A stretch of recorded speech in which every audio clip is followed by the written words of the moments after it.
ഇനി നമുക്ക് മുണ്ടേരിയിലേക്കൊന്ന് പോകാം. മുണ്ടേരിയിൽ അവിടെ ചാലിയാർപ്പുഴയിൽ ചാലിയാറിൽ ഡ്രോൺ പരിശോധന അടക്കം അവിടെ നടക്കുന്നുണ്ട് എന്നുള്ളതാണ്. ചാലിയാറിൽ നിന്ന് എത്ര മൃതദേഹങ്ങൾ ഇപ്പോൾ നേരത്തെ ഇപ്പം നിലവിൽ കിട്ടി 176 മൃതദേഹങ്ങൾ ചാലിയാറിൽ മാത്രം ഒഴുകുന്നു. അപ്പോൾ ഈ ചാലിയാർ പോകുന്നത് സ്മൃതി വളരെ പ്രധാനപ്പെട്ട കാര്യമാണ്. കാരണം ഇത് മുകളിൽ നിന്ന് താഴേക്ക് 10-25 കിലോമീറ്റർ ഉണ്ടല്ലോ. പോകുന്നതിൽ കൂടുതൽ ഭാഗവും ഈ വനത്തിനുള്ളിലൂടെയാണ് പോകുന്നത്.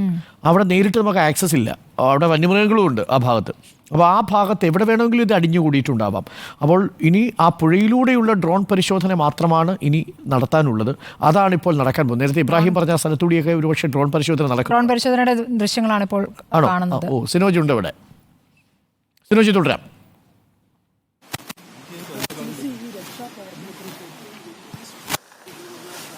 അരുൺകുമാർ, നിലവിലിവിടെ റേഞ്ച് ഇഷ്യൂസ് ഉണ്ട്.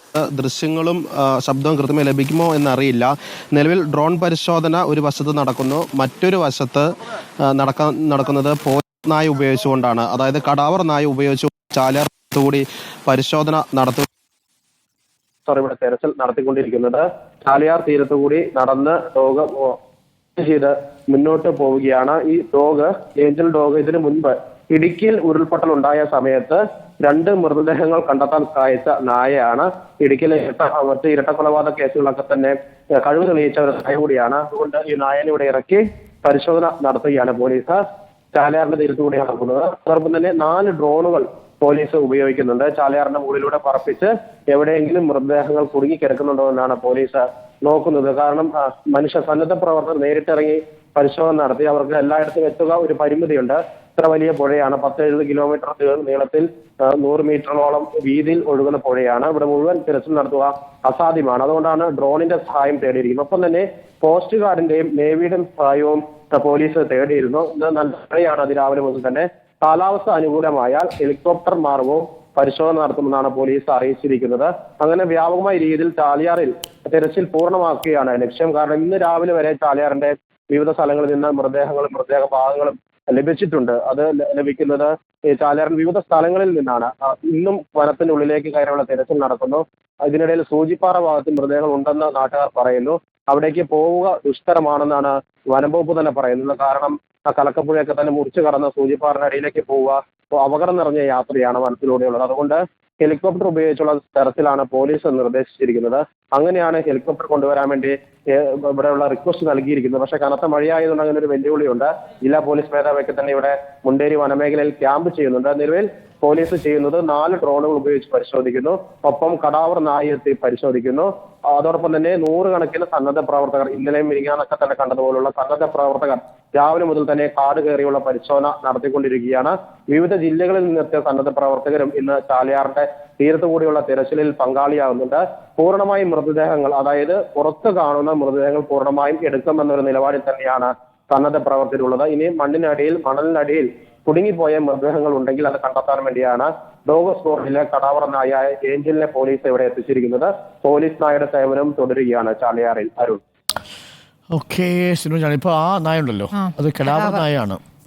തമിഴ്നാട്ടിൽ നിന്നടക്കം എത്തിച്ചല്ലോ. തമിഴ്നാട്ടിലടക്കം ഇത് ആ ഇരട്ട കൊലപാതകത്തിൽ കഴിവ് തെളിയിച്ച നായ കൂടിയാണ്. അപ്പോൾ മൃതശരീരങ്ങൾ പെട്ടെന്ന് ഇവയ്ക്ക് മണത്തറിയാൻ സാധിക്കും.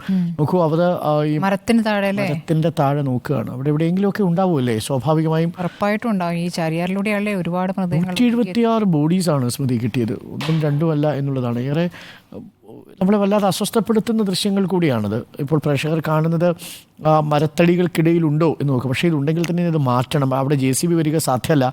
ഇത് അവിടെ നിന്ന് കിലോമീറ്ററുകൾ പോയാലാണ് റോഡിലേക്കൊക്കെ പോകാൻ പറ്റുന്നത്. എനിക്കൊന്ന് അവിടെ തന്നെയാണ്, ആ ഭാഗത്ത് തന്നെ ഈ കടാവർ നായ ഇങ്ങനെ സ്മെല്ല് ചെയ്തുകൊണ്ട് നിൽക്കുന്നുണ്ട്, സ്നിഫ് ചെയ്ത് നിൽക്കുന്നുണ്ട്. 2 തരം ഇതുണ്ട്. ഇത് ഒന്ന് കടാവർ, ഈ കനൈൻ ഡിപ്പാർട്ട്മെൻറ്റിൻ്റെ ഭാഗമായിട്ടുള്ള ഏറ്റവും ശേഷിയുള്ള നായകളാണിത്. മായ, മർഫി, ഒപ്പം ഈ നായ. എനിക്കൊന്ന് അവിടെ ബോഡി ഉണ്ടെന്ന് തോന്നുന്നു അല്ലേ? അത് സ്പോട്ട് ചെയ്തിട്ട് ഒരേ സ്ഥലത്ത് സ്പോട്ട് ചെയ്തു. അപ്പോൾ ആ സ്ഥലം ഇനി മാർക്ക് ചെയ്തതിന് ശേഷം അവിടുത്തെ തടിക്കഷണങ്ങൾ നീക്കണം. തടിക്കഷണങ്ങൾ നീക്കിയാൽ മാത്രമേ അവിടെ നിന്ന് കണ്ടെത്താൻ സാധിക്കൂ. JCB ഒന്നും എത്തിക്കാതെ എങ്ങനെയാണ് അത്രയും വലിയ തടിക്കഷണങ്ങൾ മാറ്റണം. അതിനുള്ളിൽ കുടുങ്ങിക്കിടക്കുന്നത് മാത്രമല്ല, ഇത് മനുഷ്യരാണോ മനുഷ്യൻ്റെ ശരീരഭാഗമാണോ നമുക്കറിയില്ല. മാത്രമല്ല സ്മെല്ല് ചെയ്ത് വന്ന് തുടങ്ങിയിട്ടുണ്ടാവും. ഇനിയുള്ള മണിക്കൂറുകൾ, ഇപ്പോൾ 4 മണിക്കൂറാവുന്നു, ഡീകമ്പോസ് ചെയ്യാനുള്ള സാധ്യതയുണ്ട്. അപ്പോൾ സ്വാഭാവികമായും സ്മെല്ല് ചെയ്തുകൊണ്ടായിരിക്കും ഇനി പോവുക.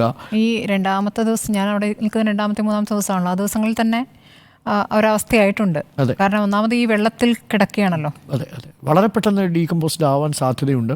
മാത്രമല്ല പരിക്കേറ്റ നിലയിൽ കൂടിയാണ് ഇപ്പോൾ നായ എത്തി. ഒരു സ്മെല്ലിങ് ചെയ്തിട്ടുണ്ട്. ആ ഒരു സ്പോട്ട് കണ്ടെത്തി എന്നാണ് നമ്മൾ മനസ്സിലാക്കുന്നത്. അവിടെ ഇനി ആ മരത്തടികളൊക്കെ മാറ്റിയാൽ മാത്രമേ അവിടെ ഇനി ഉണ്ടാകുമോ എന്ന് നമുക്കറിയുള്ളൂ. വല്ലാതെ ദുർഘടം പിടിച്ചൊരു പ്രദേശത്തു കൂടിയാണ് നായ പോകുന്നത്. കെഡാവർ ഡോഗ്സ് തന്നെയാണ് ഇപ്പോൾ തെരച്ചിലിന് വേണ്ടി ഉപയോഗിക്കുന്നത്.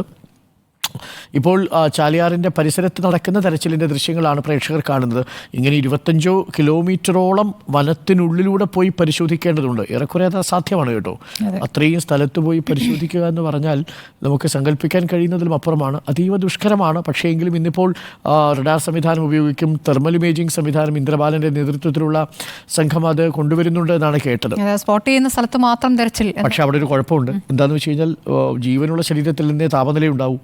മനുഷ്യൻ 4 ദിവസമായി മണ്ണിനടിയിൽപ്പെട്ടിരിക്കുന്ന മനുഷ്യൻ്റെ ശരീരത്തിൽ നിന്നും താപനില ഉണ്ടാവാനുള്ള സാധ്യത തീരെയില്ല. മാത്രവുമല്ല ചെളിയും മണ്ണും തണുപ്പും നിറഞ്ഞൊരു അന്തരീക്ഷമാണ് എന്നുള്ളതും പ്രതികൂലമാണ്.